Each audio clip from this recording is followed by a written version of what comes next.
Adilabad DSP L जीवन रेड्डी ने गाड़ियों पर जाली नंबर प्लेट्स इस्तेमाल करने वालों को सख्त इंतबाह दिया है। उन्होंने कहा है कि जाली नंबर प्लेट लगाकर गाड़ी चलाना कानूनन जुर्म है और ऐसे अफराद के खिलाफ सख्त कार्रवाई की जाएगी। जिले में हालिया दिनों पुलिस ने जाली नंबर प्लेट्स इस्तेमाल करने वाले बाज अफराद को हिरासत में लेकर मुकदमा दर्ज किए हैं, जबकि मुतल्लिका गाड़ियां भी जब्त की जा रही।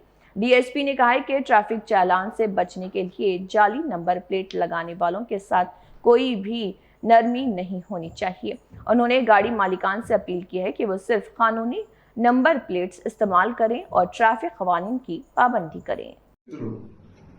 వాహనాలు నడిపేవారు వాహనాల ఓనర్స్ ఈ పోలీసులు ట్రాఫిక్ పోలీసులు వేస్తున్న ఫైన్లు తప్పించుకోవడానికి ఫేక్ నెంబర్ ప్లేట్లు పెట్టడం లేదా ఆ నెంబర్ ప్లేట్లు ట్యాంపర్ చేయడం లేదా వితౌట్ నెంబర్ ప్లేట్తో బండి నడపడం చేస్తున్నారు. వారందరినీ కంట్రోల్ చేయడానికి గౌరవ ఎస్పీ అఖిల్ మహాజన్ ఐపీఎస్ గారి ఆదేశం మేరకు దాదాపు 1 మంత్ నుంచి మేము ఈ ఫేక్ నెంబర్ ప్లేట్ల మీద వితౌట్ నెంబర్ ప్లేట్ల మీద ఒక స్పెషల్ డ్రైవ్ నిర్వహించడం జరుగుతుంది. ఇప్పటి వరకు ఈ ఫేక్ నెంబర్ ప్లేట్లు పెట్టిన వాళ్ళను ట్యాంపర్డ్ నెంబర్ ప్లేట్లతో తిరుగుతున్న వారిని ఐడెంటిఫై చేసి ఒక 30 మందిపై కేసు నమోదు చేసి వారి యొక్క వాహనాలను కూడా స్వాధీనం చేసుకోవడం జరిగింది.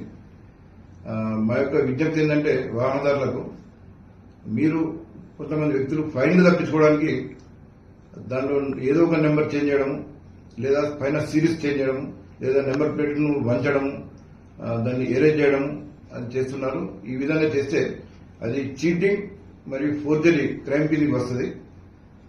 మీకు ఫైన్ పడితే ఏదో 100 రూపీస్ నుంచి 500 వరకు ఏమైనా ఫైన్ పడే అవకాశం ఉంటుంది. మీరేమైనా ట్రాఫిక్ వైలేషన్ చేస్తే దాని నెంబర్ ప్లేట్ ట్యాంపర్ చేసినా ఫేక్ నెంబర్ ప్లేట్ పెట్టినా మీకు ఫైన్ పడకపోవచ్చు, కానీ మీ మీద క్రిమినల్ కేసు నమోదవుతుంది. నమోదు కావడంతో పాటు మీ వాహనం సీజ్ అవుతుంది.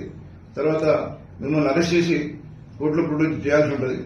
తర్వాత ఈ కేసు అయిపోయేంత వరకు మీరు కోర్టుకు అటెండ్ అవ్వాల్సి వస్తుంది. ఒక చిన్న ఫైన్ తప్పించుకోవడానికి మీరు ఈ అడ్డదారి ఉంచుకొని నెంబర్ ట్యాంపర్ చేయడం మూలంగా మీరు ఒక క్రిమినల్ కేసులు ఇరుక్కొని దాదాపు 3-4 ఇయర్స్ కోర్టుకు తిరగాల్సి వస్తుంది. ఒకవేళ శిక్ష పడితే